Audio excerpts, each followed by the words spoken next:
वफाक में बरसर इक़्तिदार पाकिस्तान तहरीक इंसाफ की आज़ाद कश्मीर में जीत कोई अचंभे की बात नहीं।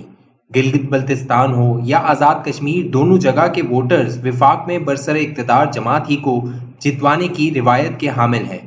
वोटर्स जायज़ तौर पर ये समझते हैं कि फ़ंड्स और ताकत व इख्तियार का सरचश्मा वफाकी हुकूमत है, इसलिए वफाक में बरसर इक़्तिदार जमात को वोट देकर वो अपने फंड्स और ज़्यादा से ज़्यादा हुकूक के हुसूल की राह हमवार करने की कोशिश करते हैं। ये भी याद रखना चाहिए कि आज़ाद कश्मीर और गिलगित बल्तिस्तान पाकिस्तान के दूर अफ्तदा इलाके नहीं रहे। ज़राए मवासलात में जिद्दत और मोबाइल व कंप्यूटर टेक्नोलॉजी की वजह से सियासत और इतलात के हवाले से ये इलाके किसी तौर भी पाकिस्तान से पीछे नहीं रहे। यही वजह है कि इस बार आज़ाद कश्मीर की इंतखाबी मुहिम पाकिस्तान से मुख्तलिफ नहीं थी। वही रंग ढंग, वही गालिम गलोच और वही नारे। गोया अमरीका में हाईवेज ने रियासतों को मुत्तहद करने का काम किया, तो आज़ाद कश्मीर के इंतखाबात में वो काम ज़राए इब्लाग और टेक्नोलॉजी ने किया है। अब गिलगित हो या आज़ाद कश्मीर, वहाँ का बाशिंदा भी वो इत्तलात रखता है जो लाहौर या कराची का रिहायशी रखता है। आज़ाद कश्मीर में PTI की जीत को सिर्फ वफाकी हुकूमत के मरहून मिन्नत करार देना भी दुरुस्त नहीं। इस हवाले से दूसरे अनासर का जायजा लेना भी जरूरी है।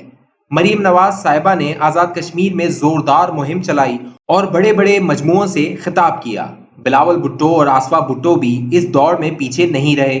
अगर तो जलसे जुलूसों का रंग ढंग देखा जाए तो फिर नून लीग को बहुत कम सीटें मिली हैं, लेकिन ये भी याद रखना चाहिए कि मरीम नवाज क्राउड पुलर हैं।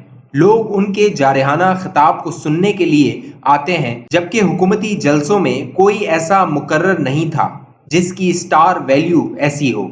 आज़ाद कश्मीर में PTI की जीत नून लीग के लिए झटका है। गुज़िश्ता चंद माह से PTI अपनी माशी कारकर्दगी में बेहतरी का जो डंडोरा पीट रही है, इसका अवामी जहनों पर असर पड़ा है। दूसरी तरफ अपोजिशन ने PDM का जो हशर किया और जिस तरह से अपोजिशन की पार्टियों ने आपस में तमाशा लगाया, इसके लाजमी असरात भी इंतखाबात पर पड़े हैं। वोटर्स की कई किस्में होती हैं। कुछ तो पक्के वोटर होते हैं, आंधी हो या तूफान हो वो अपनी जमात को वोट देते हैं, लेकिन एक बड़ी तादाद मतलब परस्त और जहांदीदा वोटरों की भी होती है जो ये अंदाजा लगाती है कि इस पार्टी को ताकत के दरबार में रसूख हासिल नहीं, इसलिए इसके बरसरे इक़्तिदार आने का भी इम्कान नहीं। ऐसे वोटर इस पार्टी को वोट देते हैं जिसका सरकार दरबार में रसूख हो, जिसके बरसरे इक़्तिदार आने का इम्कान हो। ऐसे वोटर पंजाब में भी हैं और आज़ाद कश्मीर में भी। इन वोटर्स ने अंदाजा लगाया था कि अगली हुकूमत PTI की बनेगी, इसलिए पिछली बार नून लीग को अक्सरियत से जितवाने वालों ने इस बार PTI को अक्सरियत से जितवा दिया। जूं जूं वक्त गुजर रहा है, नून लीग के लिए चैलेंजेस बढ़ते जा रहे हैं। नून लीग के हामियों के लिए दो बयानियों की किश्ती में सवारी एक मुश्किल मरहला है। एक तरफ शहबाज शरीफ का मुफाहमाना रवैया है, तो दूसरी तरफ मरीम नवाज का जारहाना रवैया।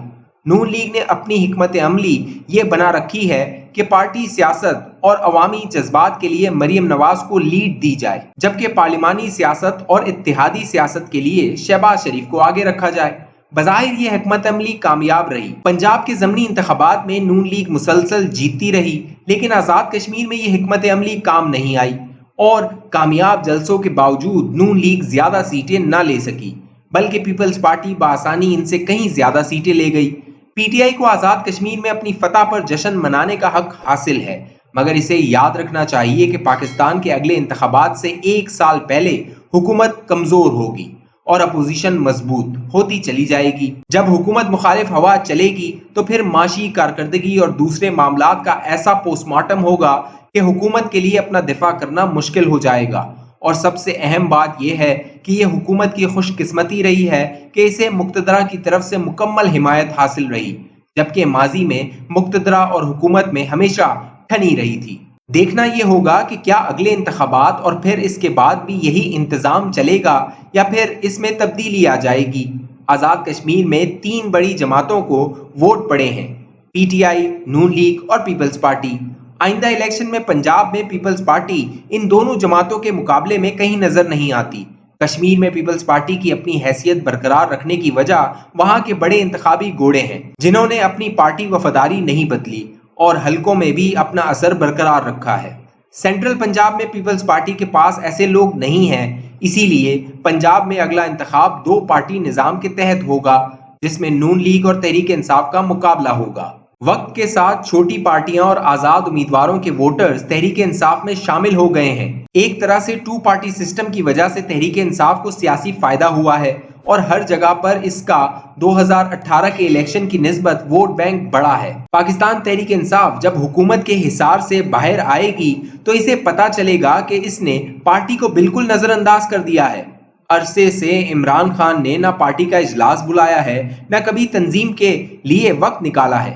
الیکشن کے لیے پارٹی کی مشینری متحرک نہ ہو تو انتخابی امیدواروں کے لیے مشکلات پیدا ہو جاتی ہیں۔ ویسے تو عام طور پر ہر حکمران پارٹی کی یہی روایت رہی ہے کہ وہ اقتدار سنبھالتے ہی حکمرانی میں ایسے مصروف ہوتے ہیں کہ اپنے ہی پارٹی تنظیم کو بلا دیتے ہیں اور اسے مسلسل نظر انداز کرتے ہیں۔ یہی کام تحریک انصاف کر رہی ہے۔ تحریک انصاف نے اپنے بہت سے ورکرز کو سرکاری محکموں میں اکوموڈیٹ کر دیا ہے، مگر بیشتر ورکرز اب بھی سنوائی نہ ہونے کا دعویٰ کرتے ہیں۔ آزاد کشمیر سے تحریک انصاف کے لیے مثبت اشارے آئے ہیں۔ نون لیگ کے لیے آنے والے اشارے تشویشناک ہیں۔ اسے اپنی حکمت عملی پر نظر ثانی کرنی ہوگی۔ دو بیانیوں والی روش آئندہ انتخابات میں کارگر ثابت نہیں ہوگی۔ نون لیگ کے پالیسی سازوں کو پاکستان کے آئندہ انتخابات کے لیے ایسی حکمت عملی بنانی چاہیے جس سے یہ تاثر ملے کہ اگلا اقتدار انہیں ملے گا۔ یہ تاثر ہوگا تو 1997 اور 2013 کی طرح کے نتائج آ سکتے ہیں۔